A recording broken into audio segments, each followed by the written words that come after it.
কেউ যদি বিয়ে করে সে আমাকে বিয়ে করবে, আমার বাচ্চাদেরকে না। একজন সুন্দরী নারী যে চাইলেই পারত নিজের রূপ দেখিয়ে কোটি কোটি টাকা ইনকাম করতে, কিন্তু সে কেন এই চায়ের দোকানে পরিশ্রম করে তার ছোট্ট শিশুকে নিয়ে এই যে রাস্তার মধ্যে দাঁড়িয়ে সে চা বিক্রি করছে?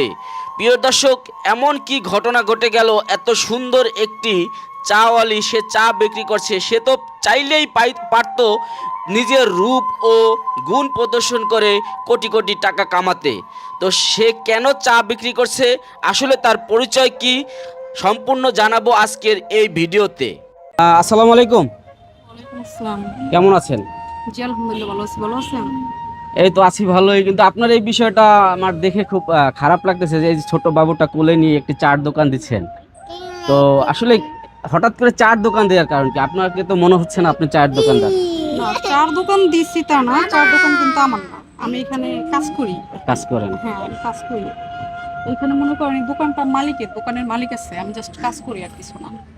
তো এই যে হঠাৎ করে এরকম একটা চার দোকানে কাজ করতে হবে কেন? মানে আপনি তো ইচ্ছা করলে অন্য অন্য চাকরি করতে পারতেন। আসলে কি ভাইয়া, মানে দেয়ালে পিঠ ঠাকা বুঝেন? আমার হলো দেয়ালে পিঠ ঠাকা। এই যে আমার বাবুটা আপনি বললেন না ছোট বাচ্চা, এটাই হচ্ছে আমার সমস্যা। ওর জন্য মনে করেন আমি কোথাও জব বা কোথাও বা কাজ করা ওর জন্য আমার হইতাছে না। বাচ্চা নিয়ে কেউ কাজ দেয় না, মানে তো মানুষ মনে করে বাচ্চা আছে মানে সে কাজ করবে না। আমি কি এখানে কাজ করে খাচ্ছি না? তো আপনাকে তো ভালো একটা পরিবারের মেয়ে মনে হচ্ছে, এবং আপনার এই যে যে বাচ্চার বাবা কোথায়? বাচ্চার বাবা আসলে কি বলবো, আছে বলবো না নাই বলবো এটাই বুঝতে পারতেছি না। উনি বাচ্চার বাবা অতটুকুই।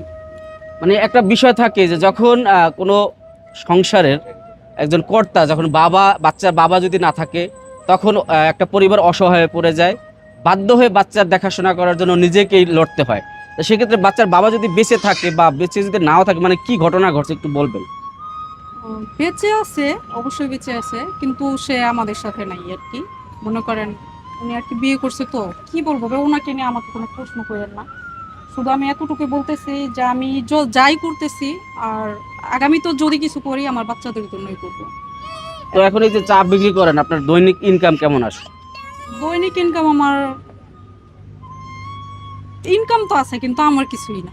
মানে কি, আপনি তো ইনকাম করার জন্যই আসছেন, তো বললাম তো কেমন আসে? ইনকাম আছে কিন্তু আমার দিন শেষে কিছুই না, হিসাব শেষে আমার কিছুই নেই।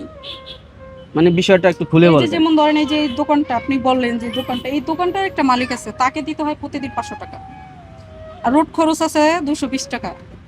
আর একটা কর্মচারী আছে, যেহেতু এটা ছেলেদের মেয়েদের কাজ তো অবশ্যই না, এই দোকানটা খুলতে গেলে যে একটা যুদ্ধ, এটা একটা মেয়ের দ্বারা কখনোই সম্ভব না। আর আমার দ্বারা তো আমার সম্ভবই না আমার বাবুরে নিয়ে। তো ওই ছেলেটাকে দিতে হয় 250 টাকা, কত যায় বাজার